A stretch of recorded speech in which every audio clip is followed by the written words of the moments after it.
Hello बच्चों, आज intermediate 12th की मैथमेटिक्स में प्रायिकता वाले लेसन में हम जो है आगे के सवालों को देखेंगे। 24.3 चल रही थी, 24.3 के आगे के सवाल देखेंगे। पिछले लेक्चर में आपको सवाल नंबर 9 तक बताए गए थे, ठीक है। सवाल नंबर 9 तक, आज जो है 10 नंबर स्टार्ट करेंगे। चलिए देखते हैं सवाल नंबर 10, ठीक। चलिए क्वेश्चन नंबर 10 आप स्टार्ट करेंगे। क्वेश्चन नंबर 10 नंबर क्या है, पढ़ते हैं सवाल को, ठीक। क्वेश्चन नंबर 10 है आपका, लिखा है एक विशेष रोग से, ये इंपॉर्टेंट सवाल है एक, ठीक है, बहुत अच्छा सवाल है, कई बार पूछा भी गया है, ठीक। और जो बेस थ्योरम है इसकी सवाल भी जो है ज़्यादा मार्किंग के आते हैं, लगभग 8 नंबर के मार्किंग के या 5 के। चलिए देखते हैं। लिखा है किसी विशेष रोग के सही निदान के लिए रक्त की जाँच 99% क्या है, असरदार है। मतलब असरदार का मतलब पॉजिटिव है। असरदार का मतलब क्या है, पॉजिटिव है, ठीक। तो किसी विशेष रोग के लिए, मतलब किसी विशेष रोग के निदान के लिए, मतलब रोग को ख़त्म करने के लिए जो जांच की जाती है उसमें 99% क्या है, पॉजिटिव है, असरदार है, ठीक है। जबकि वास्तव में रोगी उस रोग से ग्रसित है, मतलब उस रोग से वो व्यक्ति वास्तव में ग्रसित है, इस जब और जांच की जाती है तो 99% लोग निकलते हैं कि उसकी जो है उसको वो ये रोग है, ठीक है। फिर क्या कहा गया, किंतु 0.5% जो है ऐसे भी लोग हैं जिनको स्वस्थ हैं लेकिन फिर भी उनका रिपोर्ट जो है वो पॉजिटिव आ गया, ठीक है। जैसे कोविड वाला हाल है, जिनको जुकाम भी हुआ उनको भी कोविड हो गया, ठीक है। तो उसी तरीके से इसमें भी ये कहा जा रहा है कि 0. मतलब जांच की जाती है तो 99% तो ठीक है, लेकिन 0.5% लोगों की ऐसी रिपोर्ट भी आती है जिसको जो स्वस्थ है लेकिन फिर भी उनको पॉजिटिव बताया गया है, ठीक। अब इसके बाद देखो, जांच करने में निदान गलत रिपोर्ट देता है, अर्थात व्यक्ति रोग से ग्रस्त होता है। यह यदि किसी जन समुदाय में 0.1% लोग रोग से ग्रस्त हैं, मतलब कोई मतलब एक कम्युनिटी है, गांव है, घर है, परिवार है, समाज है, ठीक है। तो समाज में 0.1% लोग जो है वो क्या है, ग्रसित हैं इससे। अब देखो तो क्या प्रायिकता है, प्रायिकता क्या है कि कोई यादृच्छा चुना गया व्यक्ति उस रोग से ग्रसित होगा, मतलब वास्तव में उस रोग से ग्रसित होगा और उसका रिपोर्ट भी क्या है, पॉजिटिव है, उसका रिपोर्ट भी उसको क्या बताया गया, सही बताया गया, ठीक। तो देखो दो घटनाएं मान लेते हैं, एक इवन घटना लेते हैं, ठीक, और दूसरी कौन ले लेते हैं, E2 ले लेते हैं, ठीक है। तो देखो इवन घटना रोग से ग्रसित होने की है, रोग से ग्रसित होने की है, ठीक। और E2 घटना क्या है, रोग से ग्रसित ना होने की है,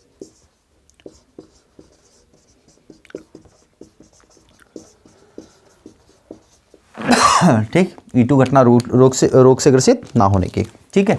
और E घटना जो है वो जांच असरदार होने की है।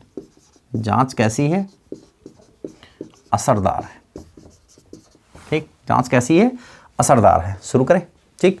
देखो प्रोबेबिलिटी ऑफ E1 दी गई है रोग से ग्रसित होने की, मतलब कोई एक कम्युनिटी है, सवाल में दिया गया है, एक समुदाय है, एक जगह है, गांव है, जहां पर 0.1% लोग जो हैं इस रोग से ग्रसित हैं। 0.1% दिया गया ना, हाँ 0.1% लोग।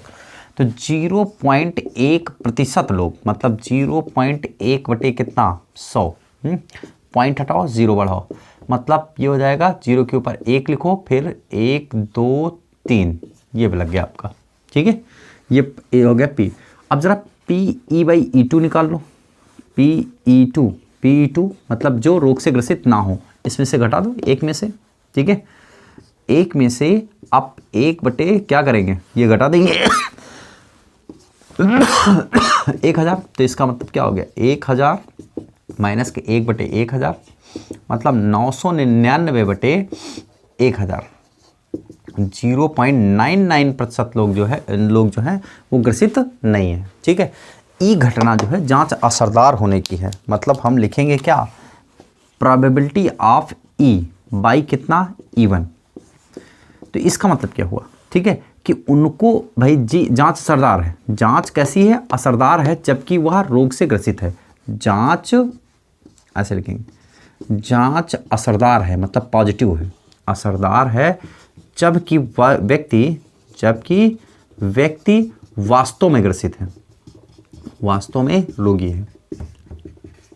इस बात दी गई है, ठीक। देखो इस बात की प्रोबेबिलिटी दी गई है 99% असरदार है ना।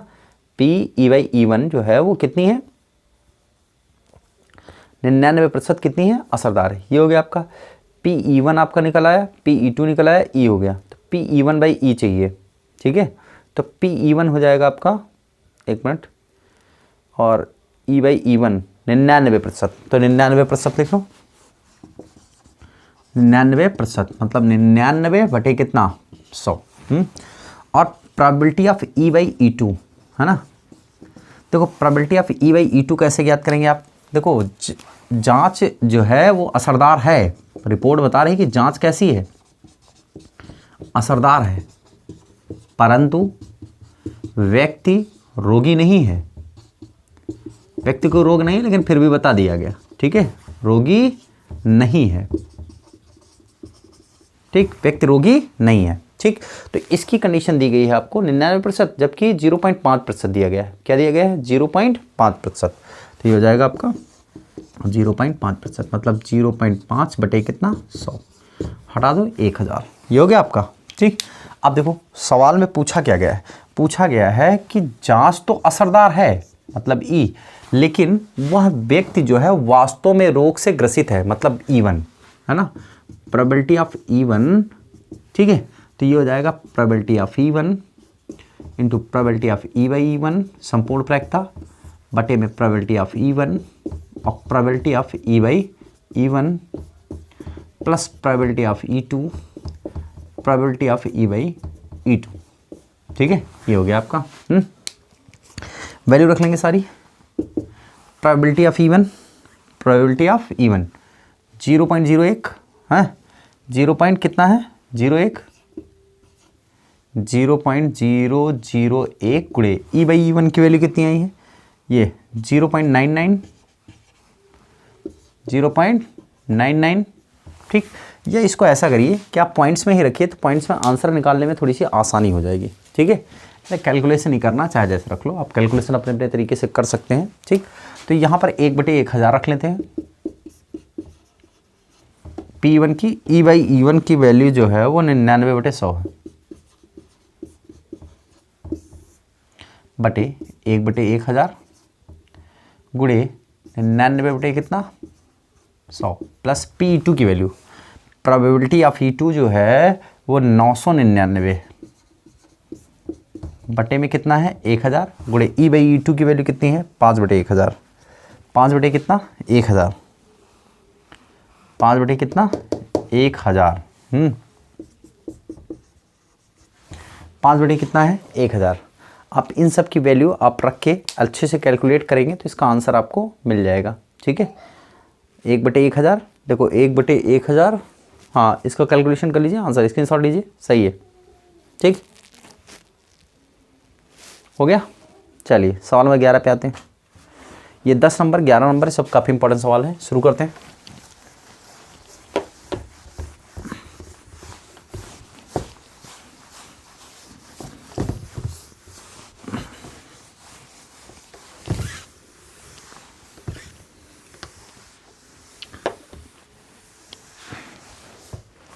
चलिए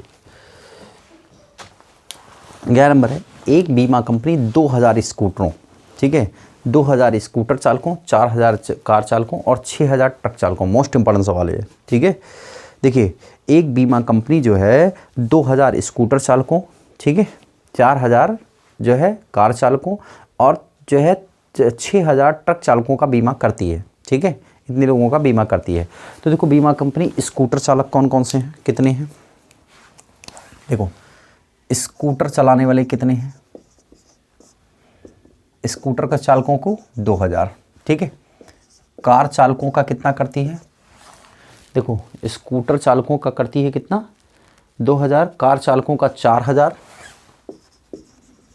और ट्रक जो चला रहे हैं उनका करती है कितना 6000, शायद कितना है 6000 ट्रक चालक। टोटल चालकों की संख्या 6 4 10 2 12000, टोटल चालकों की संख्या कितनी है 12000। सवाल को फिर से पढ़ें, ठीक। दुर्घटना की प्रायिकताएं क्रमशः, देखो हम मान लेते हैं स्कूटर चालक होने की E1 घटना मान लेते हैं हम किसकी है, देखो E1 सच दैट स्कूटर चालक होने की है,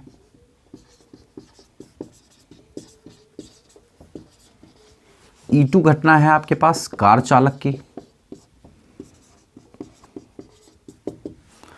E3 घटना है आपके पास किसकी? ट्रक चालक की। किसकी है? ट्रक चालक की है, ठीक है। और ई घटना मान लेते हैं एक्सीडेंट होने की है, ठीक है, दुर्घटना होने की है, ठीक। अब जरा देखो, अगर स्कूटर चालक होने की प्रोबेबिलिटी चाहिए आपको, समझो जरा, प्रोबेबिलिटी ऑफ इवन चाहिए, तो देखो स्कूटर चालक 2000 है टोटल, बटे टोटल चालक कितने हैं? 12000, कैंसिल 1/6। प्रोबेबिलिटी ऑफ E2 कितनी है? 4000 बटे 12000,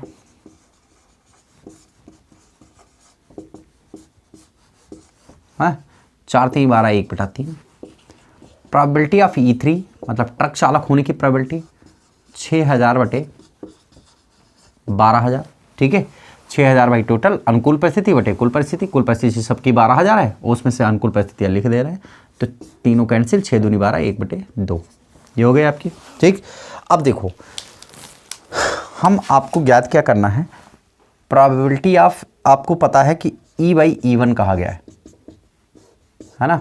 इसका मतलब क्या है कि स्कूटर चालक की दुर्घटना, इसका मतलब क्या हुआ? स्कूटर चालक की दुर्घटना, ये दिया गया है आपको। देखो स्कूटर चालक की दुर्घटना के लिए क्या लिखा है आपको? दुर्घटना प्रायिकता 0.01 है, इनकी प्रायिकता क्या है? 0.01। ये और प्रोबेबिलिटी ऑफ E/E2 का मतलब ये किसकी है? कार चालक की दुर्घटना, कार चालक की दुर्घटना, ठीक। मतलब कार चालक की दुर्घटना का मतलब ये हो गया कि ये दिया गया है आपको। अब रुक जाओ, अभी दिखते हैं। PE/E3 ये हो गया ट्रक चालक की दुर्घटना की, ट्रक चालक की दुर्घटना, ठीक। अब देखो प्रोबेबिलिटी ऑफ E/E2 आपको दिया गया है 0.03, 0.03, और ये दिया गया है 0.15 है, 0 पॉइंट कितना है? 1 और 5, ये दिया गया आपको, ठीक है। तो अब देखिए ज़रा, अगर हम लिखें, ये सब कैलकुलेट कर लेंगे, 0.01, 0.03, ये सब आपको दिया गया है। तो अब देखिए, अगर सवाल में कह क्या रहा है? सवाल में कह रहा है कि उस व्यक्ति के स्कूटर चालक दुर्घटना होती है और उस व्यक्ति के स्कूटर चालक होने की प्रायिकता आपको क्या करनी है? ज्ञात करनी है। उस व्यक्ति के स्कूटर चालक होने की प्रायिकता ज्ञात करनी है। तो देखो दुर्घटना होती है, सवाल में क्या कह रहा है? दुर्घटना होती है, पहले से पता है, ठीक है। तो दुर्घटना होने की घटना E, लेकिन वो स्कूटर चलाता था E1, इस बात की प्रोबेबिलिटी फाइंड करनी है। दुर्घटना हुई लेकिन वो स्कूटर चालक की हुई, ये प्राप्त करना है। तो यहाँ पर दुर्घटना PE1 और P बेस पर में लगाएंगे, E कितना? E1, ये हो गया, बटे में संपूर्ण प्रायिकता PE1 प्लस PE2, सभी घटनाओं को जोड़ दीजिए, PE2 PE/E3 E2 plus P3 probability of E/E3, ठीक। ये हो गया आपका पूरा सिस्टम। अब इसमें वैल्यू पुट कर दीजिए, और ये क्वेश्चन नंबर था आपका कौन सा? ये क्वेश्चन नंबर था आपका 11। नोट कर लीजिए, स्क्रीनशॉट लीजिए, वैल्यू रख लीजिए, कैलकुलेशन करिए, आंसर आ जाएगा, ठीक है। क्वेश्चन नंबर 11 हो गया। शुरू करें आगे। देखिए 12 नंबर हटा दें इसको।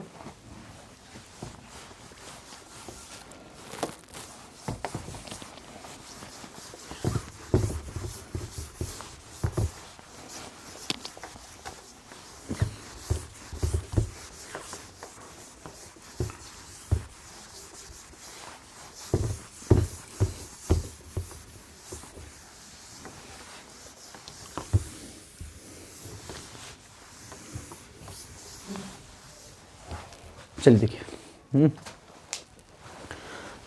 सवाल नंबर आपका है 12 नंबर। 3 सिक्के दिए गए हैं, ठीक है। अब इसके बाद देखो, एक सिक्के के दोनों ओर चित्त ही है, मतलब दोनों साइड में क्या है? हेड है, ठीक है। और दूसरी सिक्का अभिनत है, अभिनत का मतलब 22, एक तरफ उभरा हुआ है, ठीक है। और तीसरा सिक्का जो है जिसमें 75, और उसका तीसरा कैसा है? अनभिनत। 3 प्रकार के सिक्के हैं, ठीक है। तो हम तीनों घटनाएं मान लेते हैं, ठीक है। सवाल नंबर 12 है, E1 सच दैट पहला सिक्का चुनना, पहला सिक्का चुनना। E2 सच दैट दूसरा सिक्का चुनना। E3 सच दैट तीसरा सिक्का चुनना।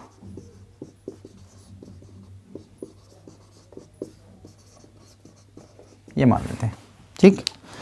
तो जरा देखो, तीनों सिक्कों को चुनने की प्रोबेबिलिटी, पहले सिक्के को चुनने की प्रोबेबिलिटी, टोटल 3 सिक्के हैं तो प्रोबेबिलिटी ऑफ E1 भाई 3 सिक्के में से एक का चयन 1/3 है ना। ऐसे प्रोबेबिलिटी ऑफ E2 क्या हो जाएगी, ये भी 3 में से एक का चयन 1/3। प्रोबेबिलिटी ऑफ E3 भी जो है वो 1/3 ही होगी, ठीक है। ये हो गया, तीनों सिक्कों की चुनने की प्रोबेबिलिटी कितनी है, 1/3। अब देखो इसके बाद कहा गया यादृच्छा उछाला गया, और उछाला गया है, और यदि सिक्के पर चित्त प्रकट होता है, चित्त का मतलब होता है हेड, सिक्के पर हेड प्रकट होता है तो क्या प्रायिकता है कि वो दोनों चित्त वाला सिक्का है, ठीक है। तो एक घटना मान लेते हैं, एक ई घटना, ई सच दैट सिक्के पर चित्त प्रकट होना, सिक्के पर हेड आना, ठीक। तो देखो अगर मैं बात करूं तो प्रोबेबिलिटी ऑफ E/E1, देखो सिक्के पर हेड प्रकट होना, सिक्के पर क्या प्रकट होना, हेड प्रकट होना, ठीक। जबकि पहला सिक्का उछाला गया है तो इसमें तो दोनों सिक्के तरफ हेड ही है। देख लेते हैं, सवाल में कहा गया है कि 3 सिक्के दिए गए हैं, एक सिक्के के दोनों ओर हेड है, तो जब दोनों ओर हेड ही है तो उसकी प्रोबेबिलिटी कितनी होगी, हेड आने की प्रोबेबिलिटी कितनी होगी, एक ही। भाई जब दोनों साइड में हेड है, जैसे एक सिक्का लिया गया जिसके दोनों साइड में हेड है, तो उसमें हेड आने की प्रोबेबिलिटी क्या होगी, एक। चाहे जिस तरफ गिरे वो एक ही आएगी प्रोबेबिलिटी, ठीक है। तो उसकी प्रोबेबिलिटी आपके PE/E1 की प्रोबेबिलिटी कितनी हो जाएगी, 1, ठीक है। चूंकि दोनों तरफ हेड है, ऐसे लिख लेंगे चाहे थोड़ा सा डिटेल में, चूंकि दोनों तरफ क्या है, हेड है, अतः इसकी प्रोबेबिलिटी कितनी आ जाएगी, 1। प्रोबेबिलिटी कितनी हो जाएगी, 1। PE/E2, अब देखो एक 22 सिक्का उछाला जाता है, मतलब एक तरफ उभरा हुआ है, जिसमें 75% बार क्या होता है, 75 बार क्या प्रकट होता है, चित्त प्रकट होता है। मतलब इसकी प्रोबेबिलिटी आपको कितनी दी गई है, 75%। 75 बटे कितना, 100, छोड़ दिया, ठीक।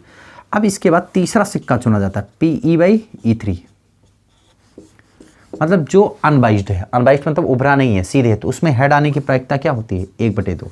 अनबाइज्ड सिक्के में हेड आने की प्रोबेबिलिटी कितनी, 1/2। ये सारी बातें हो गई, ठीक।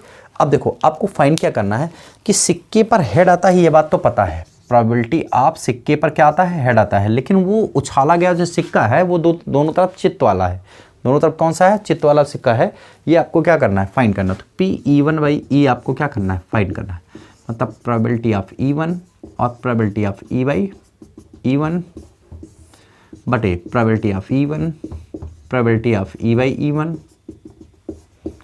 प्लस प्रोबेबिलिटी ऑफ E2, संपूर्ण प्रायिकता चल रही नीचे, probability of E/E2 plus probability of E3, probability of E/E3। ये हो गया, ठीक।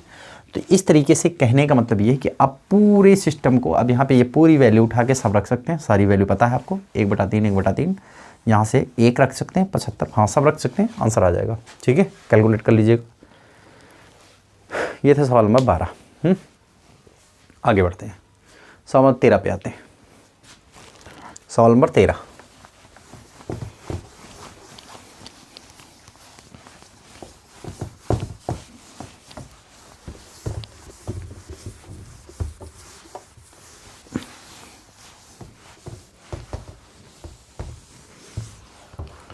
सवाल नंबर 13। देखिए सवाल नंबर 13 की बात करूं मैं, ठीक। तो 13 नंबर क्या कहता है, 52 पत्तों की एक गड्डी, देखो 52 ताशों की एक गड्डी से एक पत्ता खो जाता है, मतलब एक 52 पत्तों की एक गड्डी है जिसमें से एक पत्ता क्या करता है, खो जाता है, ठीक। जब एक पत्ता खो जाता है फिर कहा जाता है कि शेष पत्तों में से 2 पत्ते निकाले जाते हैं, शेष पत्तों में से कौन से पत्ते, 2 पत्ते निकाले जाते हैं, ठीक। जो ईंट के पत्ते हैं, ये पता है कि दोनों पत्ते किसके हैं, ईंट के पत्ते हैं, तो खो गए पत्ते की ईंट होने की प्रायिकता क्या हो सकती है, जो खोया पत्ता है वो ईंट का है, इस बात की प्रोबेबिलिटी आपको ज्ञात करनी है, ठीक है। देखो पहली घटना E1 मान लेते हैं, ठीक है, पहली घटना हम मान लेते हैं E1। ये सवाल नंबर 13, E1 घटना जो है खोए हुए पत्ते ईंट की, खोए हुए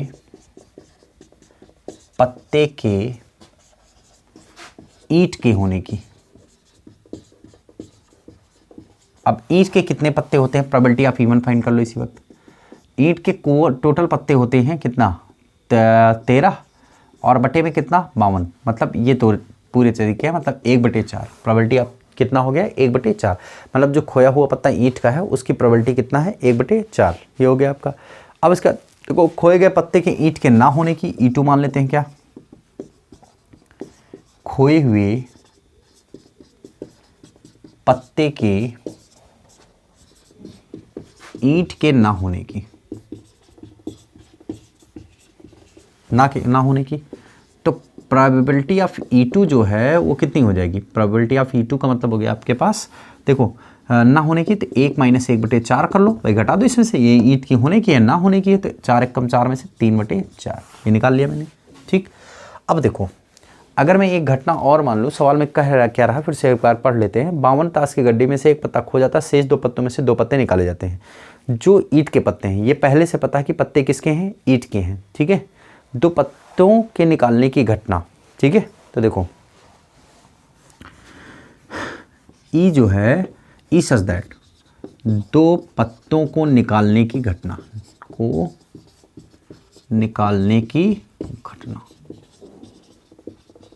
चलो देखो प्रोबेबिलिटी ऑफ ई बाई क्या कर लेंगे हम, E1। देखो इसका मतलब क्या हुआ, ठीक है, 2 पत्तों को निकालना, 2 पत्तों को निकालना, जबकि खोया हुआ पत्ता ईंट का है। ठीक, 2 पत्तों को निकालना, 2 पत्तों को निकालना, जबकि खोया हुआ पत्ता कितना है, ईंट का है। तो देखो 13 में से 1 निकल गया भाई, कुल पत्ते ईंट के 13 में से 1 निकल गया, कितना बचा 12। ठीक है, अब 1 जो निकल गया तो 12 बटे कितना आ जाएगा आपका, बोलिए भाई। तो टोटल आप देखेंगे तो 12 बटे कितना हो जाएगा, 2 पत्तों का चयन करना है तो 12 में से 2 का चयन करना है ना, तो 12C2 बटे 52 में से 1 निकल गया तो 51C2, ये आ जाएगा probability of E by E1। अगर मैं इसको हल करूंगा 12C2 को और 51C2 को, टोटल 12C2 और 51C2, या हल कर लेना बाद में आप। ठीक है, तो probability of E by E2 निकाल लो। देखो 2 पत्ते निकालना, 2 पत्ते निकालना, जबकि और ईंट के पत्ते निकालना है। ठीक है, 2 पत्ते ईंट के निकालना, यहाँ भी ईंट के 2 पत्ते ईंट के, ठीक है, निकालना, जबकि खोया हुआ पत्ता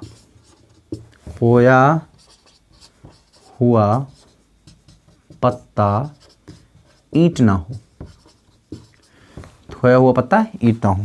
तो इस बात की प्रोबेबिलिटी क्या हो जाएगी, देखो अब खोया पत्ता ईंट का नहीं है, तो मतलब अनुकूल परिस्थिति 13C2, और खोया एक पत्ता खोया तो है ही है ना, तो ये C2 हो जाएगा 51C2। ठीक, समझ में आया कि नहीं है, ये लाइन समझ में आई।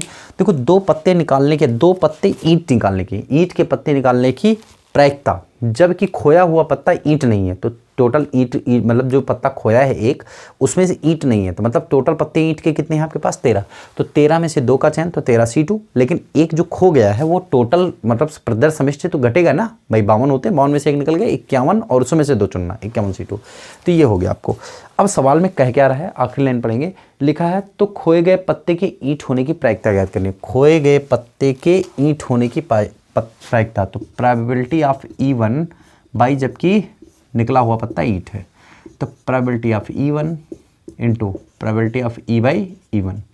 बस सीधी से, इसको ज़्यादा सोचने की जरूरत नहीं, E1 पहले लिखो और ये वाला पलट दो, तो E बाई E1, बस बाकी बटे में संपूर्ण प्रायिकता E1 और प्लस PE बाई कितना E1 plus PE2 probability of E by कितनी E2। ठीक, ये हो गया आपका। सारी वैल्यू उठा के वहाँ पे रख दीजिए, आंसर ले लीजिए, सब कैलकुलेट कर लीजिएगा। ठीक है, ये हो गया। तो कुल मिला के बच्चों ये सवाल आपका, ये मतलब ये एक्सरसाइज यहीं पे ख़त्म होती है। मतलब कहने का ये है कि यहाँ पे जो क्या नाम है प्रायिकता है, ये टॉपिक यहीं पे ख़त्म होता है। ठीक, अब आपको अगले लेक्चर में लीनियर प्रोग्रामिंग पढ़ाई जाएगी। ठीक है, लीनियर प्रोग्रामिंग, रैखिक प्रोग्रामिंग, एक 8 नंबर का पूरा सवाल आता है, तो उस पर थोड़ा सा ध्यान देना है। ठीक, चलिए इसको उतार लीजिए, सभी लोग स्क्रीनशॉट ले लीजिए।